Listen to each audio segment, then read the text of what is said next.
Coucou à toi, aujourd'hui je vais te parler de classisme dans la communauté sceptique. On est parti ?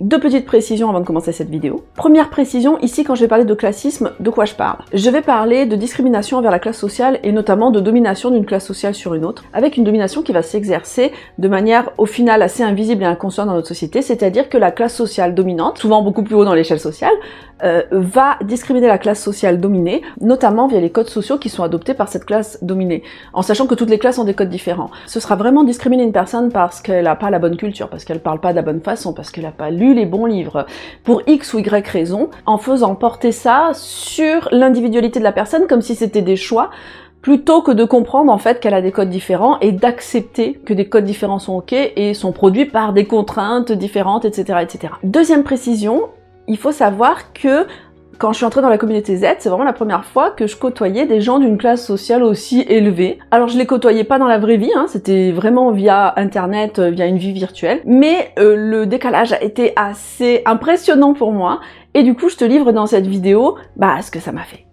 Dans cette petite capsule, je vais te parler de mon expérience quand je suis entrée dans la communauté sceptique. Clairement, quand je suis entrée dans la communauté sceptique, ça a été un nouveau monde pour moi, ça a été des gens que je côtoie pas habituellement, c'est-à-dire des gens qui utilisent un langage différent du langage auquel je suis habituée, qui utilisent des mots et des concepts qui me parlent pas. Au début, j'étais tout le temps en train d'aller voir le dictionnaire parce que je comprenais rien de ce qu'on disait. Des gens qui se permettent souvent de se mettre en position de sachant par rapport à moi et qui, comment on va dire, qui me prennent de haut parfois. Et ça, c'est quand même un truc dont j'ai envie de parler aujourd'hui parce que c'est violent. C'est violent, mais c'est une violence qui est absolument invisibilisée dans notre société.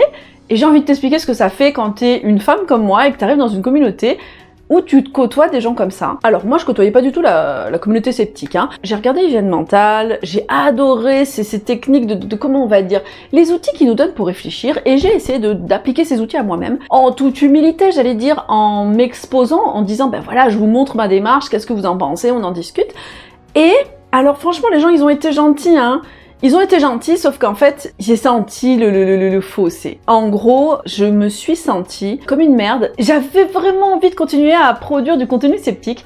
Et j'ai appelé Christophe Michel de la chaîne Hygiène Mentale, parce que du coup, j'ai vraiment eu cette chance immense qu'il ait aimé mon contenu et qu'il ait accepté de me parler. Alors on dirait genre ce serait une star et tout, mais je veux dire le mec il a des centaines de milliers d'abonnés, moi je débarque et tout, j'ai jamais parlé de scepticisme et tout, mais bref. Il a commencé à échanger avec moi par écrit et tout, il a répondu à mes messages parce que moi j'avais plein de questions à lui poser. Et en fait, il y a un moment où je voulais sortir une deuxième vidéo et je l'ai appelé et je lui ai dit mais Christophe, je suis pas à ma place ici. Je suis tellement pas à ma place ici. Est-ce que tu te rends compte du décalage entre moi et les autres? Et en fait, quand je te dis ça là maintenant, avec le recul et tout, je te le dis comme ça. Mais en fait, quand j'étais avec lui au téléphone, j'en ai chialé en fait. Je lui ai dit, vous êtes pas des gens comme moi.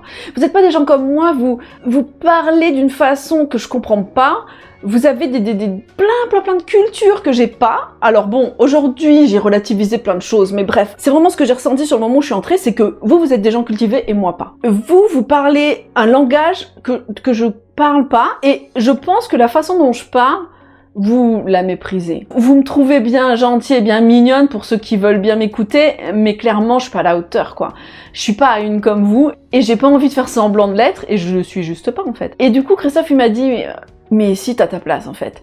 Il m'a dit que c'était possible pour des personnes comme moi de produire du contenu, et que c'était pas moins bon que le contenu qui était produit par d'autres personnes, en fait. Venant d'une personne pour qui j'avais beaucoup de respect, j'ai entendu, et je me suis dit, si lui, il pense que ça peut être intéressant, je me dis que ça peut être intéressant. Mais ce que je veux dire, c'est que la violence, pour moi, d'entrer dans cette communauté en ayant ma position sociale, c'était juste une violence de « dégage, t'es pas à ta place, en fait », et limite de honte, en fait, et limite à en pleurer, tu vois. Et j'ai eu cette chance immense, entre guillemets, d'avoir cette personne qui me disait « c'est possible ». Mais voilà, ce que je veux dire, c'est que très souvent, entre parenthèses, là, ce dont je te parle d'oppression et tout, je l'ai pas sorti de mes fesses, en fait, hein. C'est des choses qui sont documentées, en fait, dans les sciences humaines et sociales. Ça, je le savais pas à l'époque, hein. Donc, clairement, à l'époque, j'ai envie de te dire qu'une personne opprimée ne se sent pas opprimée. Elle se sent nulle. et elle culpabilise, elle se sent pas à la hauteur et elle a l'impression d'être une merde. C'est ça que ça fait d'être opprimé. Être opprimé, c'est pas un truc où tu te dis oh là là, il y a un truc vraiment injuste et je vais réagir en disant c'est pas juste. C'est plutôt un truc où tu te dis oh là là, je suis nulle en fait, ces personnes savent mieux que moi, ces personnes, elles sont carrément meilleures que moi. Alors qu'en fait, elles sont pas meilleures, elles sont différentes parce qu'elles ont été construites différemment et elles ont une culture qui est légitimée par cette société. Ce qui veut pas dire que c'est la bonne culture, c'est la culture qui est légitimée à un instant T dans une société donnée. Mais ça, je m'en rendais pas compte à l'époque et clairement, j'avais pas la culture légitimée dans cette société et du coup, je me disais, ces personnes ont la bonne culture et moi je n'ai pas la bonne culture, donc je ferais mieux de m'effacer et de me taire. Et du coup, en fait, cette violence invisible, comment elle se manifeste? Déjà pour les personnes opprimées, mais également pour les personnes qui oppriment, qui oppressent, je suis pas sûre du truc. Bref, les dominants quoi. Les personnes qui dominent socialement, en fait, elles s'exercent juste par leurs habitudes de vie, tu vois. C'est pour ça que c'est totalement invisible. Elles ont, comment on va dire, on leur a expliqué qu'il fallait s'habiller d'une certaine façon, parler d'une certaine façon, qu'il y avait des trucs acceptables, pas acceptables, et elles ont l'impression que c'est les règles normales de vie, et rien qu'en ayant ces règles-là qui sont différentes, selon en fait ta position sociale, rien que la façon dont elles vont venir s'exprimer, les mots qu'elles vont prononcer, la façon dont elles vont le dire, etc., c'est vécu pour une personne qui n'a pas ça, comme une oppression, c'est-à-dire c'est vécu comme je te remets à ta place en fait. Et du coup c'est compliqué parce que y a aucune intention derrière, on est d'accord. Elles ne veulent pas me dominer ces personnes et moi je suis pas en train de vouloir être dominée par ces personnes. C'est des trucs beaucoup plus inconscients que ça. Mais en tout cas voilà, je voulais te dire ce que ça faisait d'entrer justement dans cette communauté. Et du coup, ce que je voulais dire également, c'est que il y a aussi d'autres personnes qui m'ont permis de comprendre que j'avais le droit de parler, que j'avais le droit de prendre la parole, que j'avais le droit de produire du contenu et que j'étais légitime. Alors, c'est pas parce que des personnes me le disent que tout d'un coup je me sens légitime du jour au lendemain. J'ai été quand même construite d'une façon où on m'a dit que j'étais une merde toute ma vie. Donc du coup, c'est pas comme ça. C'est pas juste parce que quelqu'un te dit t'es pas une merde que ok. Et puis, je continue de vivre dans cette société où je subis plusieurs oppressions et où du coup, on continue, dès que je sors de chez moi, hein, dès que je suis plus sur internet et tout, on continue à me faire comprendre que ma place sociale n'est clairement pas chez les dominants. Du coup, j'aimerais quand même dire l'importance des personnes qui m'ont dit que j'avais le droit d'exister dans la communauté sceptique.